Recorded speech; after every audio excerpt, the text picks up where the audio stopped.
আমরা যারা ইমাম সাহেব এখানে আমরা যাদেরকে দেখতেছি অধিকাংশ ওলামায়ে কেরাম, আর বাকি যারা আছেন তারা ওলামায়ে কেরামদের বন্ধু মানুষ, আপন মানুষ, মনের মানুষ।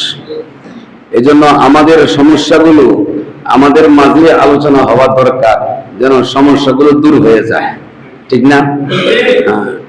একজন ইমাম সাহেব যদি চায় যে ওই এলাকায় মিলাদ কিয়াম কায়েম করবে, তাহলে কোন মুসল্লি কমিটির সাধ্য নাই, ওই এলাকাতে মিলাদ কিয়াম চালু হবেই হবে, ঠিক না?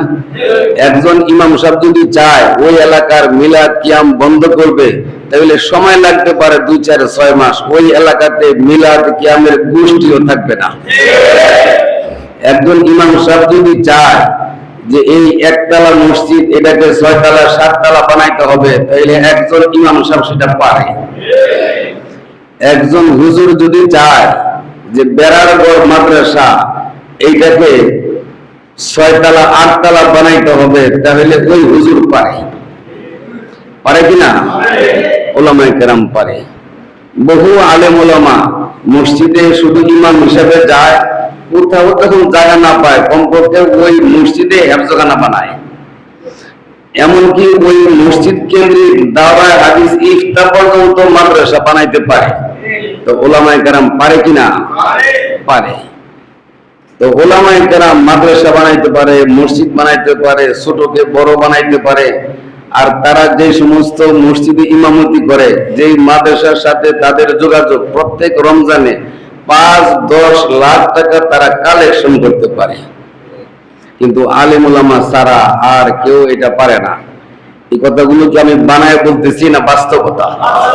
বাস্তব।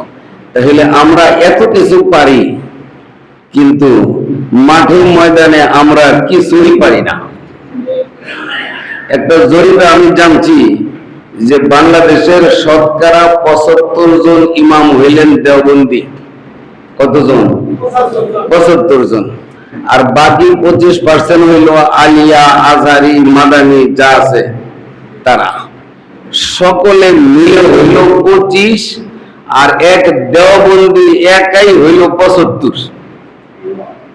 তো দেওবন্দি তারা ইমাম 75%, আর বাকি ইমাম যারা 25%, তারা এই দেওবন্দি হুজুরদের মাসালার সামনে, এদের দাপটের সামনে বাকি 25 জন তারা একেবারে নীরব এর ভূমিকা পালন করে। অন্যান্য সাধারণ মুসল্লি তাদের থেকে মাসালা শুনে আমাদেরকে জিজ্ঞেস করে, আমরা যদি বলি ঠিক তাহলে এটা আমল করে, আমরা যদি বলি ঠিক না তাহলে আমল করে না।